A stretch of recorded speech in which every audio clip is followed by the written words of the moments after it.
Beri tumpuan untuk ringankan beban aliran tunai, mudahkan permohonan pinjaman dan sediakan geran digitalisasi.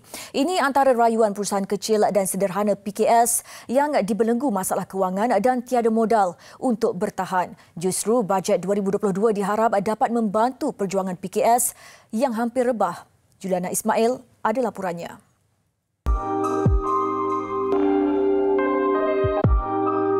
Meskipun sektor ekonomi kembali dibuka, PKS masih runsing memikirkan modal pusingan untuk menyelamatkan perniagaan. Mereka memerlukan bantuan tunai untuk mengurangkan beban kewangan syarikat. Dari segi pembiayaan dan pinjaman, PKS menyarankan proses permohonan dan kelulusan dipermudahkan kerana birokrasi dan dokumentasi perlu dikurangkan agar ia dapat disalurkan dengan segera.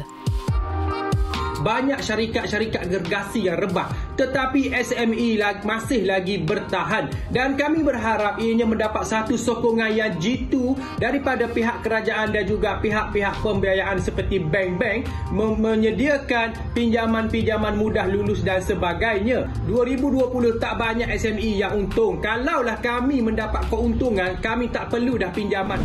Setiap PKS mempunyai segmen dan keperluan yang berbeza untuk beralih ke platform e-dagang. Justru, kerajaan diminta perhalusi semula keperluan mereka, sediakan insentif dan geran melibatkan pendigitalan perniagaan. PKS luar bandar perlu menjadi fokus utama kepada usaha pembangunan ekonomi digital bagi menggantikan cara tradisional. Mereka masih lagi lemah disebabkan pelbagai faktor, antaranya jaringan internet terhad, tak mampu nak beli gadget, tak pandai dan tak tahu nak adaptasi teknologi dalam perniagaan. Kerajaan menyediakan payung tapi payungnya terkoyak. Itu perumpamaan yang diberikan oleh PKS terhadap bantuan dan kemudahan yang disalurkan sebelum ini. Banyak kemudahan dan juga bantuan tidak dapat dinikmati.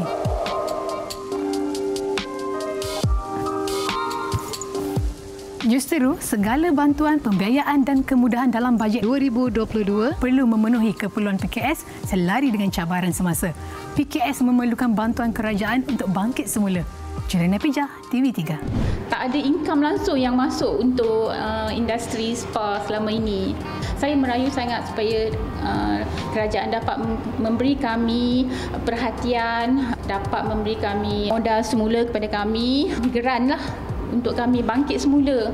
Jadi kita harap kerajaan supaya lebih prihatin, lebih telus tanpa ada kerana birokrasi, tabung, dana, usahawan dan sebagainya mesti sampai ke bawah dengan sempurna. Satu kajian perlu dilihat, satu tim perlu melihat apakah benar iaitu dana-dana dan tabung ini sampai kepada usahawan yang memerlukan. Dapat memudahkan sistem kewangan kepada syarikat-syarikat SME yang sedang mungkin fasa untuk membina semula perniagaan kesan daripada pandemik COVID-19. Semoga kerajaan dapat melatih badan-badan kerajaan untuk memberikan training dan juga latihan kepada semua SME untuk terus stabil dan berkembang selepas pasca pandemik COVID-19.